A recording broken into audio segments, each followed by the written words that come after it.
안녕하십니까. 제자훈련과 영적 성장 강의하고 있는 김상백 교수입니다. 이렇게 제가 여러 가지 이유 때문에 이렇게 화상으로 여러분을 만나게 돼서 한편으로는 좋지만 또 이렇게 좀 아쉬운 면이 있습니다. 오늘은 이제 우리 예배에 대한 얘기죠. 제 12장 교재 두 번째 예배에 대한 얘기 좀 나눠보려고 합니다.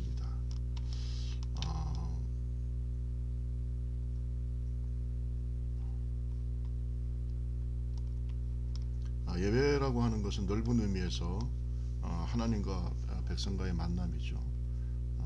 예배는 하나님께 대한 경외와 존경심을 의미하고 하나님께서 우리에게 주신 큰 신 은혜, 넓은 사랑에 감사하고 그분을 찬양하고 경배 드리는 거죠. 그러니까 예배를 드린다는 말은 하나님과 관계가 있다는 것이고요. 또 하나님과 교제한다는 것이고, 그리고 하나님 안에서 예배를 하나님께 드리는 거죠. 성령 안에서. 그렇기 때문에 예배를 통해서 우리가 하나님과 더 깊은 영적인 교제를 나누고 축복을 누릴 수가 있습니다. 예배를 통해서 영적으로 더 성장하기도 하고 구원도 받고 또 은사도 받고 은혜도 받고 또 기도 응답도 받고 축복도 받습니다. 그래서 예배는 축복의 통로고 하나님과의 만남과 교제가 이루어지는 그러한 시간이라고 말할 수 있습니다. 그러면 우리가 이제 같이 성경을 보면서 좀 말씀을 나누겠습니다. 예배는 무엇일까라고 하는 건데 히브리서 13장 15절 또 쭉 보면은 예수 안에서 하나님께 드리는 찬미의 제사라고 얘기를 했어요. 그러니까 하나님의 은혜를 찬양하고 찬미하는 그 찬양의 제사가 바로 예배라고 했습니다. 시편 37편 4절에 보면 하나님을 기뻐하는 것이다. 그러니까 하나님께 기쁨을 드리고 또 하나님을 우리가 기뻐하는 이런 것이 예배죠. 시편 104편에 보면은 100편에 보면은 감사와 찬양으로 하나님께 나아가는 것이다. 우리가 하나님께 나아갈 때 감사와 찬양으로 나가는 겁니다. 그래서 사실은 우리가 찬양과 감사를 하는 이유는 하나님께 더 가까이 나가기 위한 하나님을 기쁘시게 하는 행위겠죠. 또 요한복음 12장에 보면은 예수 그리스도를 섬기는 것이다 이렇게 얘기하고 있습니다. 그래서 우리가 예배를 서비스라고 하죠. 워십 서비스. 그래서 하나님을 예배하고 또 섬기는 것이고 또 하나님은 또 우리를 말씀으로 섬기시고 또 이런 것이죠. 그래서 우리가 섬김이 있는 것이 예배다 이렇게 볼 수 있습니다. 빌립보서 2장에 보면은 주 예수님의 이름에 무릎을 꿇고 그 다음에 하나님께 영광을 돌리는 것이 예배다 이렇게 얘기하고 있습니다.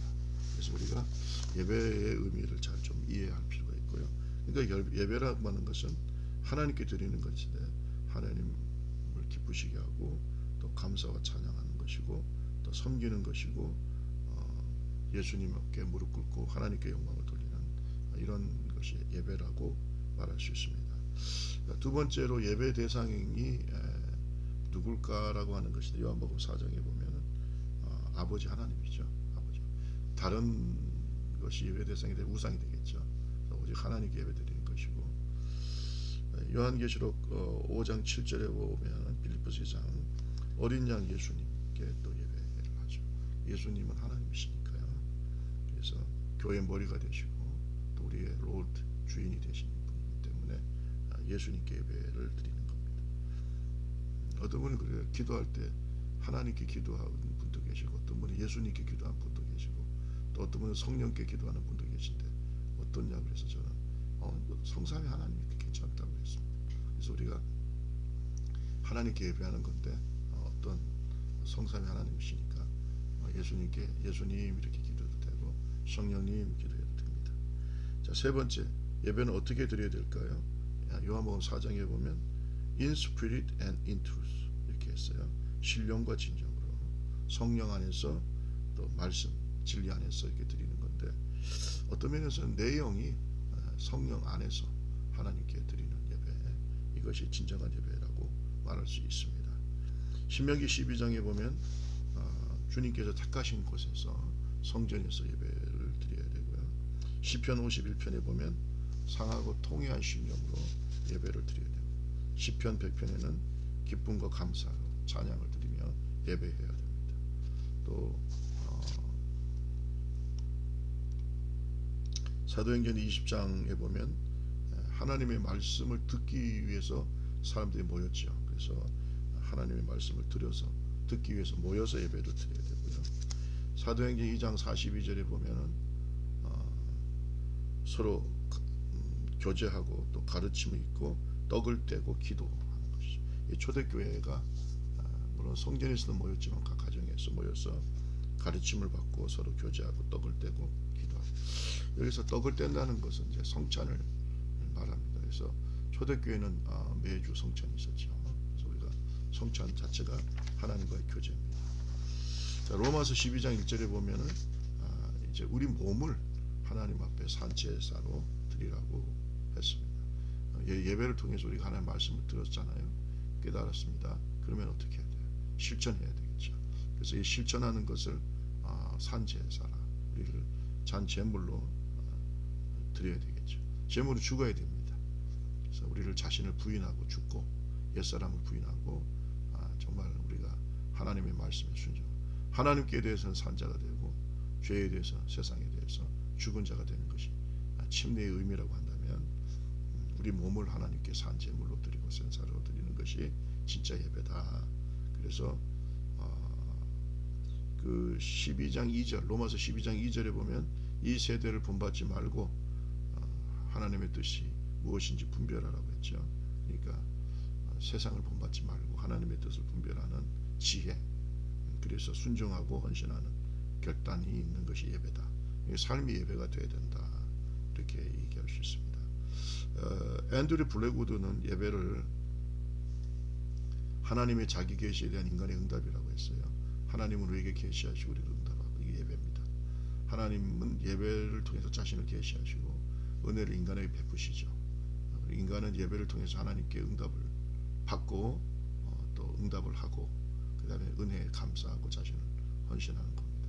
그래서 예배는 이렇게 교제와 하나님과의 커뮤니케이션이 일어나는데, 여러분 그 그림을 보면 밑에 예배 커뮤니케이션이 나와 있습니다. 그래서 나는 하나님께 하나님 우리에게 계시와 은혜를 주시고 우리는 하나님께 응답하고 헌신하는 이런 예배의 커뮤니케이션을 우리가 이해를 해야 되겠죠. 그래서 우리가 예배를 드릴 때 반드시 하나님의 임재가 있어야 되겠죠. 그래서 성령 안에서 말씀 안에서 드려져야 된다는 것입니다. 그다음 네 번째, 그러면 예배의 축복은 어떤 것이 있을까 하는 것인데, 시편 128편에 보면은 복되고 형통하다 그랬습니다. 우리 한번 시편 128편을 한번 같이 읽어볼까요?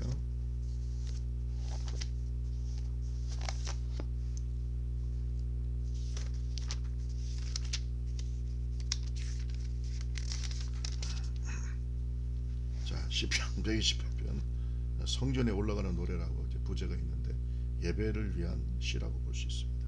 여호와를 경외하며 그의 길을 걷는 자마다 복이 있도다. 네가 내 손이 수고한 대로 먹을 것이라. 내가 복되고 형통하리로다.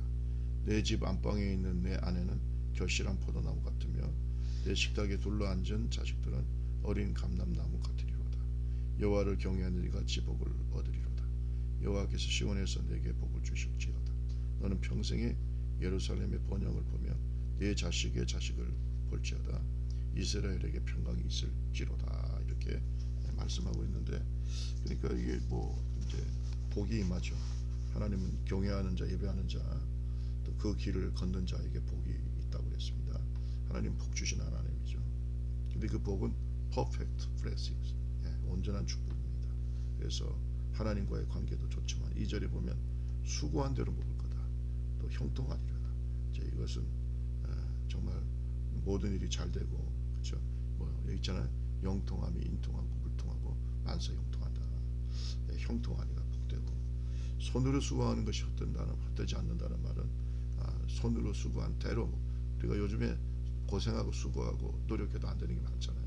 이게 축복이고요. 그 다음에 3절에 보면 아내는 결실한 포도나무 같고 식탁에 둘러앉은 자식 어린 감람나무, 자손의 복, 가정의 복을 말하는 것입니다. 그 다음에 그 다음에 이제 그 공동체의 복이 있죠. 그 다음에 5절에 보면 시온에서 내게 복을 주시고 평생 예루살렘에 번영, 교회 공동체, 가정 공동체, 또 국가 공동체, 공동체 번영. 그 다음에 자식의 자식을 볼 자리, 건강의 복이죠. 자식의 자식을 보려면 오래 살아야 되잖아요, 그죠? 그러니까 건강의 복을 말합니다. 그러니까 온전한 축복이 다 예배하는 자에게 있습니다. 복이 있도다가 여러 번 강조되고 있어요. 복이 있도다. 또 4절에 보면 이같이 복을 얻으리로다. 또 5절에 보면 내게 복을 주실지어다. 여러분에게 복이 예배 속에 있다는 것입니다. 잠언서 22장 4절에 보면은 재물과 영광과 생명이 있다.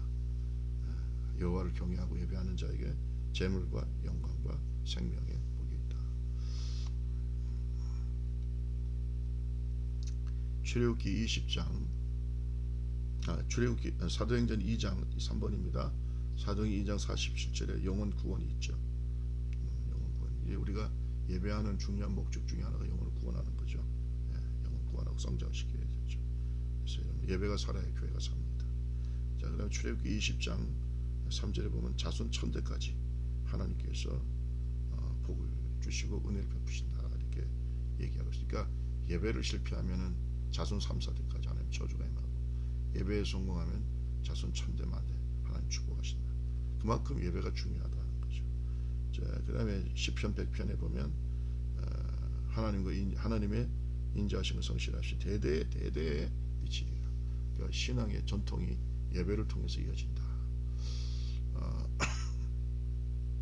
웨이노츠라고 하는 미국 침례교 신학교 아주 유명한 상담학 교수님인데 목회 상담학 이분이 그리스도인 부모가 자식들한테 물려줄 수 있는 가장 큰 유산 두 가지를 얘기했는데 하나는 신앙이죠. 신앙의 유산을 물려줘야 되고 두 번째는 높은 자존감이라고 했습니다. 그래서 우리가 자식들에게 높은 자존감도 물려주고 또 신앙을 물려주는 그런 하나님의 종들이 되어야 될 줄로 믿습니다. 그래서 여러분부터 밑에 보세요. 예배는 하나님께 자신을 드리는 것입니다. 인격적이시며 전지전능하신 하나님의 사랑의 하나님은 예배를 중요하게 여기시며 예배를 통해서 우리를 만나시고 축복하십니다. 그리고 예배는 예수 그리스도 안에서 그를 통해서 이루어지는 겁니다. 그리스도의 몸인 교회 이 신앙 공동체가 성령의 능력 안에서 드릴 때 하나님께서 받으시는 신령한 예배가 되는 것입니다. 진정한 예배의식은 영원한 소망 안에서 자신을 산재물로 하나님께 드리는 성령 충만한 예배의 삶이 뒷받침될 때 생명력이 있는 것입니다. 우리의 삶의 예배가 되게 합시다. 이렇게. 그러니까 무슨 말이냐면 우리가 일주일을 월, 화, 수, 목, 금, 토 여기까지를 우리가 순종하고 또 우리 속에 또 이 찬양 예배 삶 속에 찬양이 있고 또 감사가 있고 기도가 있고 이렇게 예배의 삶을 산 사람들이 나중에 우리가 주일날 모였을 때 그 예배가 이렇게 의식적으로 드러나는 거죠. 그러니까 평상시 예배 삶을 살지 않는 사람이 하나님 앞에 예배한다는 것 자체가 외식입니다. 그래서 우리가 평상시의 삶 속에 순종이 있고 믿음이 있고 소망이 있고 또 사랑이 있고 이렇게 실천하다가 하나님 앞에 예배드림으로 우리의 신앙이 이렇게 표출이 되고 또 증거가 되는 이런 예배자가 되어야 되겠습니다. 그러니까 예배가 교제라는 것은 하나님과의 교제죠. 또 성도와의 교제지만 또 이 삶 속에서 세상 속에서 어떻게 우리가 살아가는가 우리가 깊이 교제해야 될 것이 있고 교제하지 말아야 될 것도 있고 이런 것들을 잘 분별해서 우리의 예배가 복된 하나님과의 관계가 되기를 바랍니다. 예배의 성공자는 인생의 성공자라 잊어서는 안 됩니다. 그래서 예배는 하나님께 투가 드리는 것이고 through Jesus Christ 예수 그리스도를 통해서 십자가를 통해서 그 피를 통해서 드리는 것이고 in spirit 성령 안에서 드리는 것이다 라고 하는 것을 우리가 잊어서는 안 되겠습니다. 여러분 예배를 잘 배우고 우리 예배를 잘 가르치는 하나님의 종들이 되기를 바랍니다. 뭐 얼마 전에 우리가 추수감사절도 했지 않습니까? 예배는 가장 핵심이 감사입니다. 그래서 하나님께 감사 범사에 감사 꼭 기억하시기를 바랍니다. 자, 13장은 그리스도의 교제에 대한 건데요. 자, 뭐 예배는 하나님과의 교제가 중요하게 행적으로는 사람과 사람 사이 교제. 교제라는 말이 코이노니아라는 말인데요. 어떤 것을 서로 나눈다라고 하는 뜻이 있습니다. 어떤 것을 서로 나눈다. 사귐과 교제를 말하는 건데, 하나님께서는 상호 격려와 성장을 목적으로 그리스도인들 교제하기를 원하셨습니다. 그래서 교회는 사실은 펠로십이라는 말도 많이 쓰거든요. 펠로십 처치, 이런 교제하는 교회, 이게 제일 중요합니다. 하나님께서는 한 하나님의 자녀들이며, 하나님께서는 우리가 다 한 하나님의 자녀들이며 한 그리스도의 제자인 것이죠. 그래서 그리스도의 한 마음, 한 뜻, 한 영, 성령 가운데 서로 연합하고 그리스도인들이 서로 사랑하기를 원하십니다. 그러므로 우리는 한 공동체이며 한 가족이죠. 가족 같은 공동체가 아니라 가족이라는 거 기억하셔야 돼요. 뿐만 아니라 교회는 그리스도의 몸이며 우리는 그의 지체들입니다.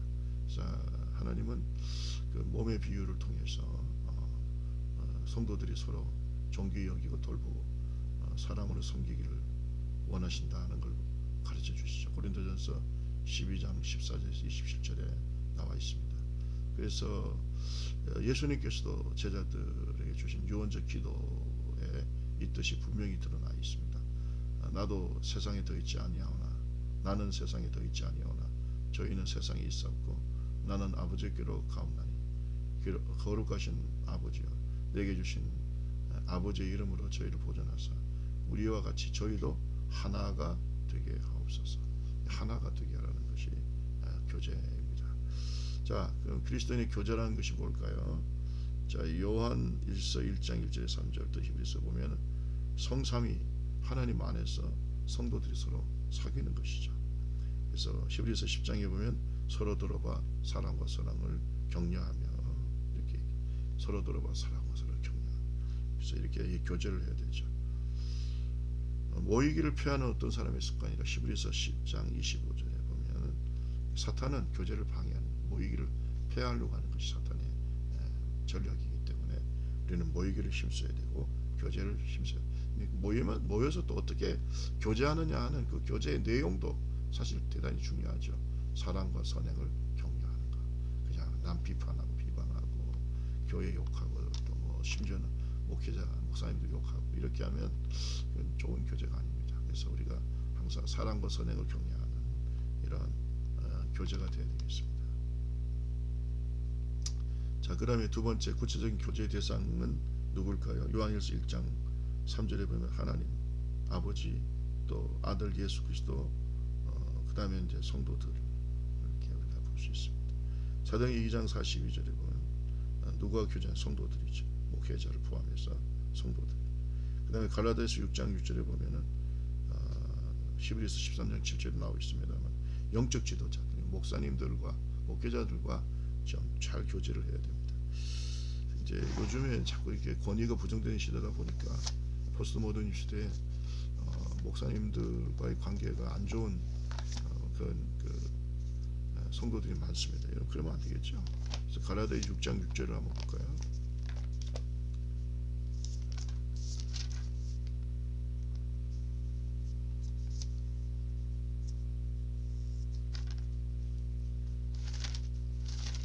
갈라디아서 6장 6절을 한번 볼까요?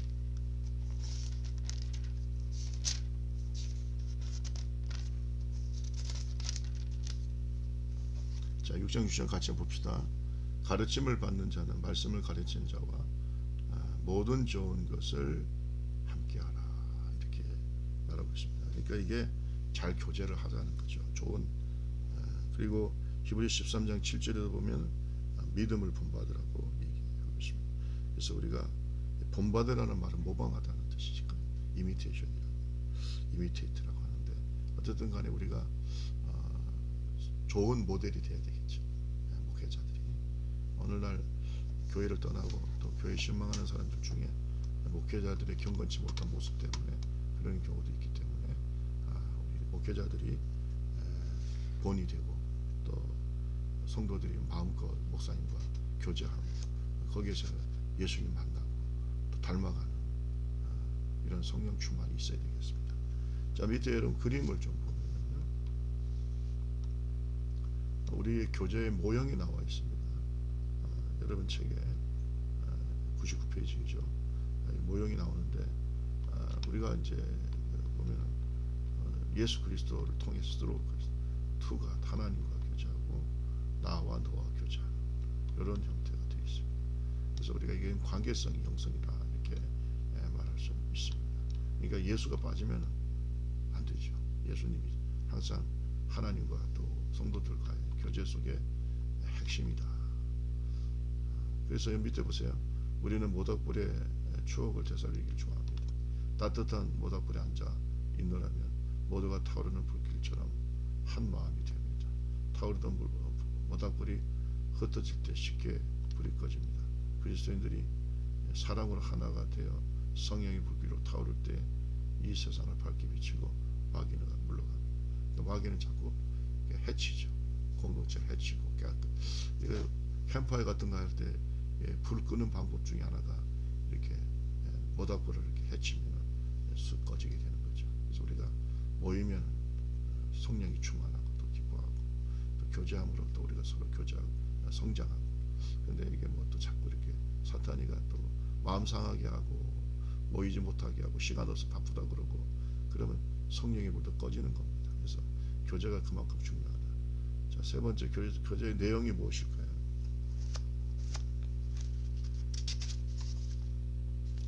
위에 그 교제의 모형 중에 바깥에 뭐 하나 빠졌습니다. 빠졌는데 in spirit 성령이라고 여기다가 써보세요.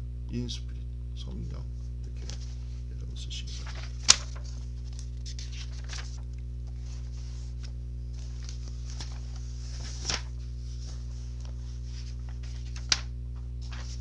자, 그리스도 교제의 내용을 한번 볼까요? 디모데후 후서 3장 10절에 보면은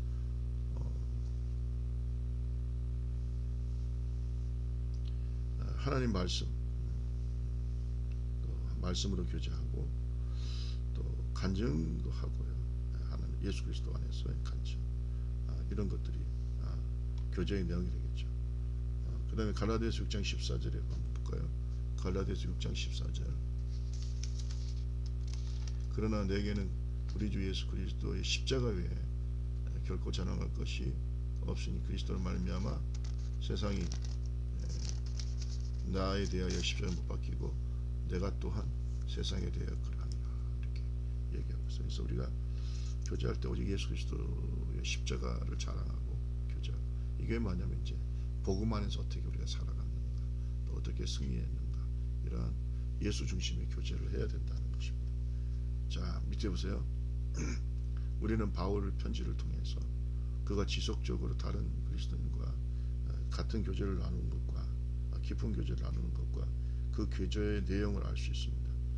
바울의 교제의 중심에는 예수 그리스도가 있으며 그리스도와 동행하면서 체험한 삶을 나누는 데 초점이 맞춰져 있습니다.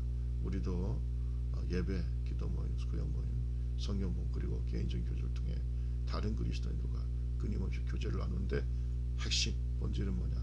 예수 그리스도가 되고 그 주님에 따르는 제자의 삶이 되어야 된다. 여러분이 제자 훈련 받고 주님을 경험하고 또 순종을 통해서 하나님의 살아계신 경험 그거 나누면 얼마나 좋아요. 기도 제목 나누고. 근데 어떤 사람들은 쓸데없이 다른 사람을 뭐 음해한다든지 또 교회에 대해서 부정적인 얘기를 한다든지 이러면 여러분 그 교제가 망가지는 겁니다. 그래서 우리 교제를 은혜롭고 아름다운 교제가 되게 합시다. 교제를 어떻게 해야 되는가 좀 나와 있습니다. 마태복음 18장에 보면 함께 합심해서 기도하는 것이 좋겠죠. 그래서 모였을 때 함께 기도하고 에베소서 5장 19절에 보면은 시와 찬미와 신령한 노래로 서로 화답하며 교제하고 고린도서 3장 16절에 보면 하나님의 말씀을 가지고 지고 권하면서 교제하고 그다음에 갈라디아서 6장 10절에 보면 특별히 이제 착한 일을 하면서 믿음의 가정들에게 착한 일을 하면서 교제하고 그다음에 야고보서 5장 16절에 보면 서로 죄를 고백하면서 교제. 이건 좀 쉽지 않겠죠. 서로 믿을 수 있어야 공동체가 서로 믿음이 가야 죄를 고백할 수 있겠죠. 이것이 바로 공동체의 건강성을 증명하는 것입니다. 에베소서 4장 3절 말씀에 보면은 성령 안에서 인스피릿 연합하고 교제하는 것이죠. 여러분 성령 안에서 교제하면 평안함이 임하게 되는 것입니다. 그다음에 필리포스 2장 5절, 갈라디아서 로마서 12장 10절, 갈라디아 2장 6절 보면은 우리가 그리스도의 마음을 가지고 해야 되겠죠. 그리스도의 마음은 온유하고 겸손하신 마음이죠. 그 마음을 가지고 교제를 하고, 또 할 수만 있으면 모든 사람과 평화하라고 했어요. 그래서 우리가 하나님의 평강이 내 속에 넘치고 다른 이웃들에게도 전할 수 있는 교제가 되기를 바랍니다.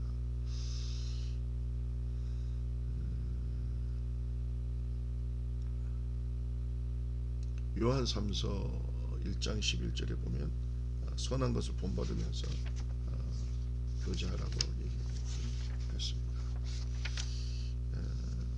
에베소서 4장 25절에서 27절을 한번 볼까요? 에베소서 4장 25절에서 27절. 거짓을 버리고 각각 그 이웃과 더불어 참된 것을 말하라. 이는 우리가 서로 지체가 됩니다. 분을 내어도 죄를 짓지 말고, 해가 지도록 분을 품지 말고, 분을 품지 말고, 마귀에게 틈을 주지 말라, 이렇게 말하고 있습니다. 그래서 우리가 항상 온유한 마음으로, 진실한 거짓을 버리고 온유한 마음으로 교제해야 되겠죠. 특히 부부 사이에는 하루 지나기 전에 분을 풀고 화를 푼다는 말을 많이 들었는데, 마귀가 틈타면 안 되죠. 우리의 교제 속에 그리스도인이 하지 말아야 될 교제가 있습니다. 어떤 교제를 하지 말아야 됩니까?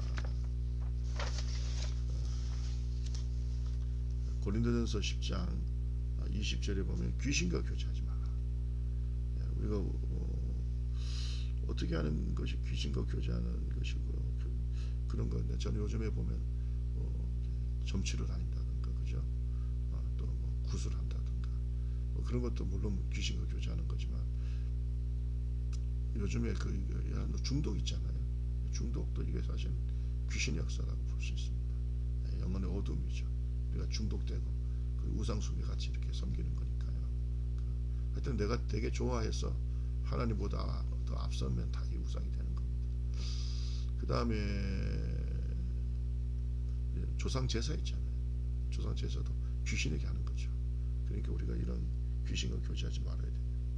고린도후서 6장에 보면은 믿지 않는 자와 결혼하지 마라. 믿지 않는 자와 결혼하지 마라. 의와 불법, 빛과 어둠, 그리고 그리스도와 벨리아, 사탄이죠. 성전과 우상이 어떻게 함께 할 수 있는가. 특히 결혼 관계나 중요한 사업, 연합 사업 같은 거는 절대 안 된다. 꼭 기억하셔야 됩니다. 믿지 않는 자와 교제하지 마라. 디도서 3장 10절, 요한 2서에 보면 이단, 미혹해 하는 자들과 교제하자. 여러분, 이단과 자꾸 교제하면 내 영혼이 병들게 됩니다. 여러분 꼭 기억하시고 안 된다. 자, 고린도전서 5장에 보면은 형제 중에 습관적으로 죄를 짓는 자 있잖아요. 습관적으로 죄를 짓는 자, 이런 자들과 교제해서는 안 된다.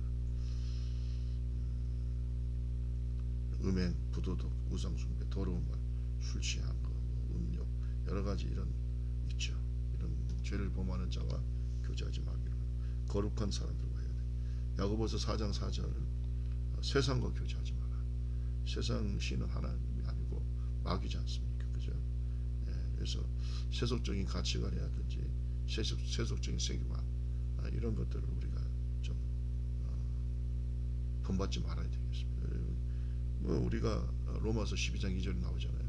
이 세대를 본받지 말고 이렇게 얘기하고 있습니다. 어쨌든 세상과 교제해서는 안 된다. 그렇다고 해서 떠나라는 게 아니고 우리가 잘 분별할 수 있어야 됩니다. 에베소서 5장 11절에 보면 열매 없는 어두운 일, 성령의 역사가 아닌 것, 이런 것들 여러분 뭐가 있다고 생각하십니까? 이런 것들을 우리가 해서는 안 되겠습니다. 육신에 속한 자들이 육신적인 것들을 얘기를 많이 하는데, 이런 것이 우리의 교제의 주제가 되서는 안 됩니다. 자, 그 다음에 이성 교제에 대한 건 여러분 한번 읽어보시면 되겠지만, 불의한 자는 하나님 유혹을 받지 못하기 때문에 불신자하고는 교제하면 안 되죠. 이성 교제 특히. 그 다음에 마태복음 19장에 보면 하나님께서 짝지어 주셔야 된다는 것이고요. 그 다음에 고린도전서 10장 31절에 보면 하나님의 영광을 위해서 결혼도 하고 이성 교제도 해야 됩니다. 그래서 여러분 결혼이나 뭐 이런 연애나 이성 교제할 때 자기를 위해서 해서는 안 돼요. 하나님의 영광을 위해서 하는 건 자기에게 축복이 될 줄로 믿습니다. 어쨌든 하나님의 영광이 나타나야 된다. 그래서 그리스도인들 교제할 때 너무 이렇게 물질적인 걸 따지고 하는 것은 바람직하지 않은 것 같아요. 서로 이해하고, 그죠? 서로 용납하고 이런 것이 필요합니다. 베드로전서 3장 1절에 7절에 보면 서로 귀히 여기고 서로 순종하는 마음으로 이성이 교제를 해야 되겠죠. 아담이 하와한테 내 뼈 중에 뼈고 살 중에 살이라고 그랬잖아요. 그러니까 완전한 연합이 일어나야 되는데 상대편을 존중해주는 이런 이성 교제가 되어야 될 줄로 믿습니다. 오늘은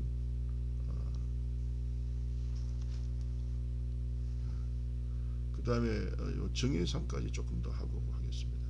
자, 증인의 삶 14장인데 하기 전에 여러분한테 이제 다음에 오실 때 여러분이 이 강의를 잘 들었는지 안 들었는지 뭐 확인도 되겠죠. 개인 간증문을 좀 작성해서 가지고 와서 제가 한 번씩 체크를 하겠습니다. 그래서 개인 간증문을 반드시 다음 시간에 준비해 오시기 바랍니다. 개인 간증문의 예는 사도행전 26장 1절에서 3절 말씀, 사도 바울의 개인 간증을 참고하면 되겠습니다. 그래서 여러분 사도행전 26장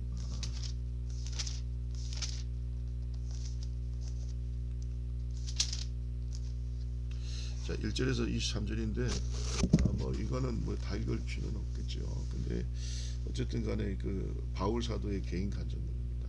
아그리파 왕 앞에서 베스도 총독 앞에서 이제 이렇게 이제 간증하는 건데 일단은 1절에서 3절에 보면 예의 있는 인사가 나와요.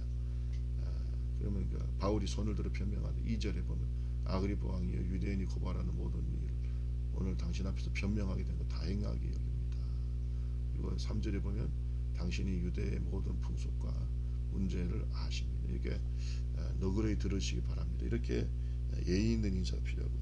그 다음에 4장 4절에서 26장 4절에서 12절은 믿기 전에 나의 모습이에요. 믿기 전에 나의 모습. 그래서 여러분 여기 보면 쭉 나와 있죠. 5절에 보면 내가 유대 우리 종교의 가장 엄한 바리새인의 생활했고 그 다음에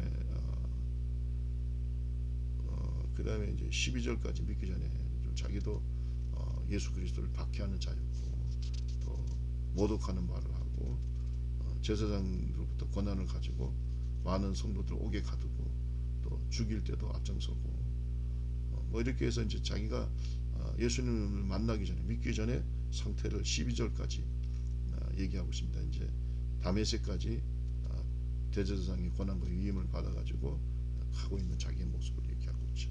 이때까지는 불신자죠. 그러니까 이런 자기가 불신자였다. 근데 13절에 18절에 보면 어떻게 예수님을 믿게 됐는가, 믿게 된 경위를 말하고 있어요. 13절 18절에 보면 다메섹으로 가다가 히브리 말로 부활하신 예수님이 사울아 사울아 네가 어찌하여 나를 박해하느냐, 어찌하여 교회를 박해했는데 주님은 나를 박해한다고 얘기하고 있어요.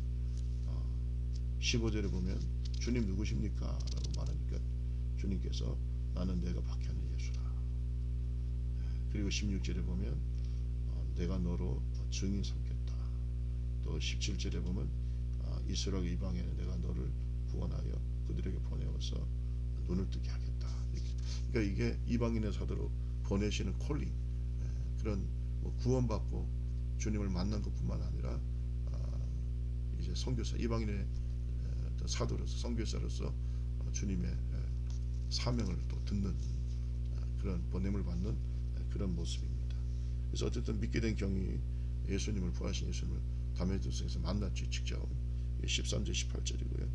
그 다음에 19절부터 보면은 믿고 난 다음에 변화된 삶을 얘기하고 있어요. 19절에 보면 내가 아그리파 왕이 하늘에서 보이신 것을 거스르지 않았다. 내가 거스르지 않았다. 순종했다는 거죠. 20절에 보면 먼저 다메섹 예루살렘의 사람과 유다 온 땅과 이방인까지 회개하고 하나님께로 돌아와서 회개했던 일을 하라. 이렇게 이제 회개를 촉구하고 예수 믿으라. 이렇게 전도하는 전도자가 되었다라고 하는, 믿고 난 다음에 변화된 삶, 내가 하나님의 뜻을 따르고 순종했다, 이렇게 얘기하고 있습니다. 그래서 이렇게 이제 우리가 개인 간증문은 먼저 이제 예인의 인사 이렇게 내가 간증하게 돼서 참 감사하게 생각합니다. 이거는 뭐 여러분 굳이 개인 간증문에 쓸 필요는 없고요. 그 다음에 이제 믿기 전에 나는 어떤 상태였다. 이게 항상 자기를 자랑하려고 하지 말고 어떤 하나님을 모를 때 자기의 삶에 대해서 얘기하고, 두 번째 어떻게 예수님을 만나고 믿게 됐는가 하는 게 이제 중요하죠. 구원의 확신, 그죠? 어떤 분들은 조용히 믿게 된 사람도 있지만 또 하나님의 강력한 역사로 또 믿게 된 것도 있으니까요. 믿게 된 경위, 그 다음에 믿고 난 다음에 삶이 어떻게 변했냐.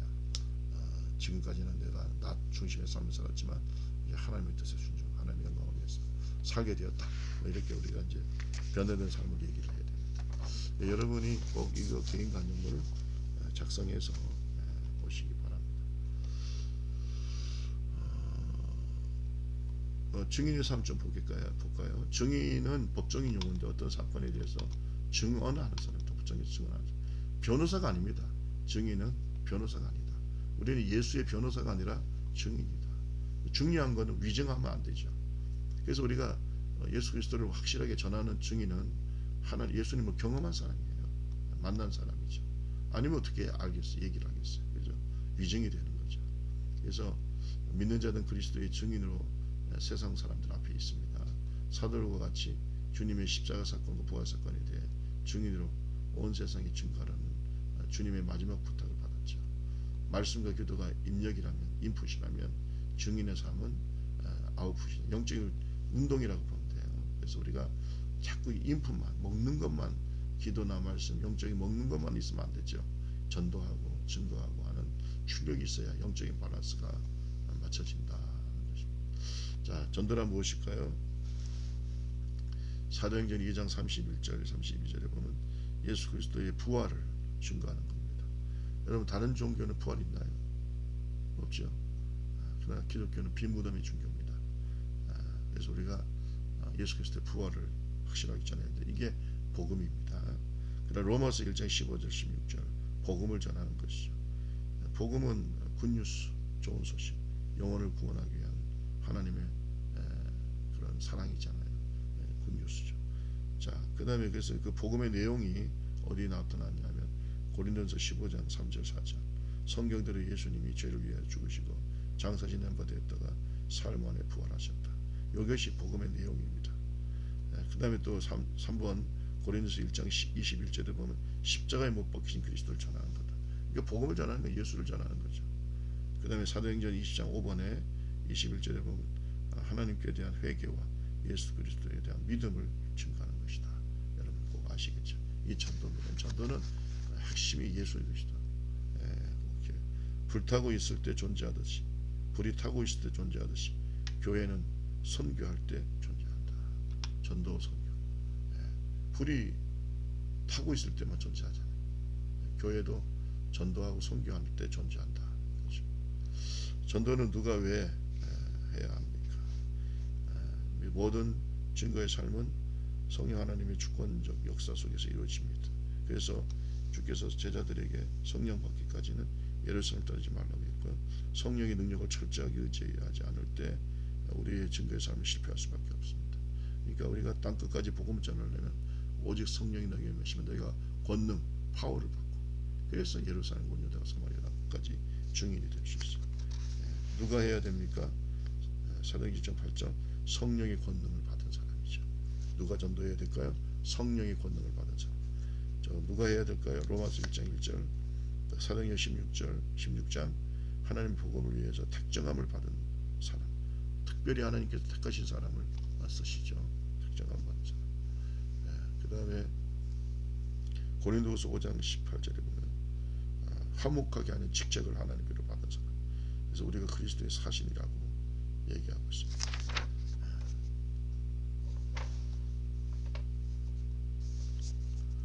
그 다음에 왜 해야 되냐, 왜 해야 되냐. 마가복음 16장 15절, 또 디모데후서 2장에 보면은 믿는 자는, 복음을 믿는 자는 구원을 받지만 믿지 않는 자는 정죄를 받게 되겠죠. 그래서 이건 주님의 명령입니다. 만민에게 복음을 전하라는 것이 주님의 명령이고 우리는 순종해야 되겠습니다. 그렇죠? 순종해야 돼. 자, 로마서 5장 12절에 보면 모든 사람이 죄와 사망의 지배 아래 있겠죠. 모든 사람이 죄와 사망의 지배가 있기 때문에 구원이 필요하다. 디모데전서 2장 4절, 베드로서 3장에 보면 하나님의 마음이 모든 사람이 구원을 받고 진리를 알기를 원하십니다. 이게 우리가 자꾸 하나님을 오해하는데 하나님은 우리가 다 구원받기를 원하시는 거죠. 예. 자, 그 다음에 고린도전서 9장에 보면 만약에 복음을 전하지 않는다면 내게 화가 있을 것이다. 에스겔서 33장 6절 7절, 에스겔서 33장 6절 7절에 보면 파수꾼의 사명입니다. 파수꾼의 사명. 파수꾼은 보초죠. 보초는 미리 알려야죠. 복음을 전하는 것은 그들을 구원하기 위해서 미리 알리는 것입니다. 하나님은 모두가 다 구원받기를 원하신다. 고린도전서 1장 21절에 보면 전도에 미련한 것으로, 쉽게 말하면 세상의 관점에서 볼 때는 미련하고 의미가 없는 것 같지만 우리는 아니죠. 전도에 미련한 것이 영원 구원을 주시는 하나님의 방법이다라고 하는 것입니다. 그래서 우리가 지금도 전도는 좀 무식해 보이기도 하고 효과가 있나 느끼기도 하지만 주님은 이 미련한 것을 통해서 영혼을 구원한다는 걸 잊어서는 안 되겠습니다. 요한일서 1장 3절에 보면은 영적인 교제를 위해서 우리가 불신자하고는 통할 수가 없으니까 그들이 구원을 받으면 하나님의 자녀가 되면서 서로 교제할 수 있겠죠. 그러니까 이런 것도 우리가 잘 생각해 봐야 돼요. 자, 밑에 보면은 전도는 해도 되고 안 해도 되는 선택의 문제가 아닙니다. 자, 꼭 기억해야 되고. 자, 언제 누구에게 전해야 됩니까? 고린도후서 6장 2절에 보면은 은혜의 때, 구원의 날에, 지금이 이제 은혜의 때, 구원 날이죠. 요한복음 4장 35절에 보면은 추수 때, 지금 영적인 추수 때죠. 이 익은 곡식들을 전도해야 되겠다. 그 다음에 마태복음 28장에 보면 모든 족속으로 전하, all nations, 모든 족속에게 복음을 전해야 되겠습니다.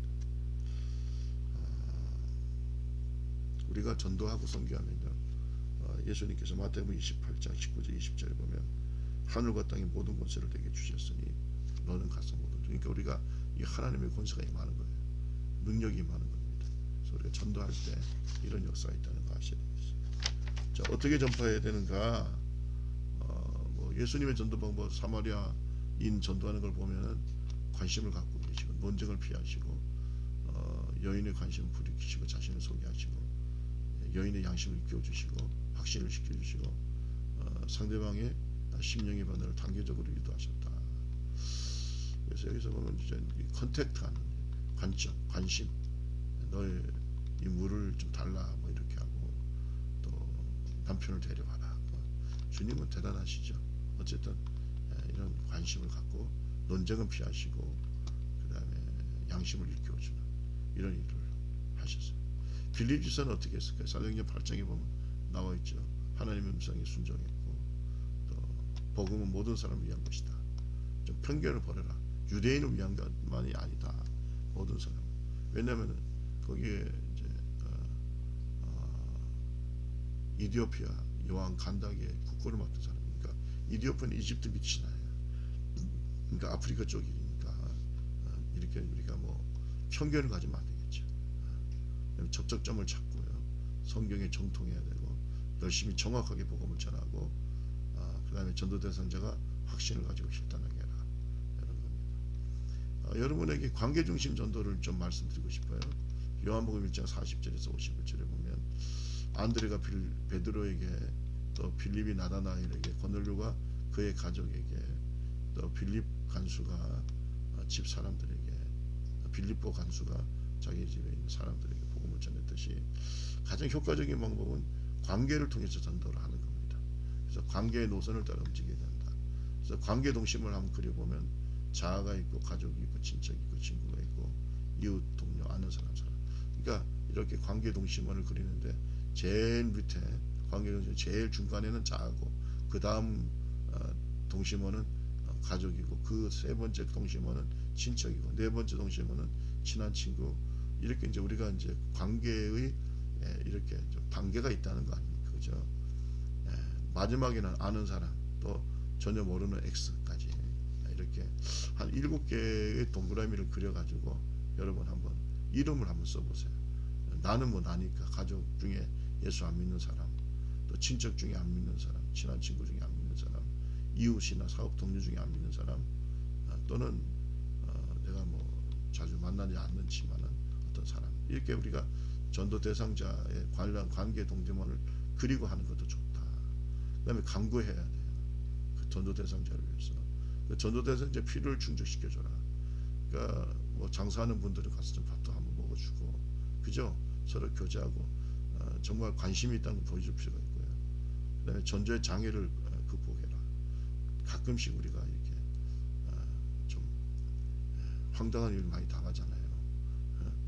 예수 믿는다고 맞게 하기도 하고 또 어떤 때는 좋았던 부부 관계가 또 안 좋아지기도 하고 가족들 간의 관계가 안 좋아지기도 하고 그러니까 꼭 전도를 방해하는 이런 것들이 있어요. 여러분 또 두려움도 마음이 일어나는 두려움 상처 낮은 자존감 이 모든 것이 다 전도의 방해물입니다.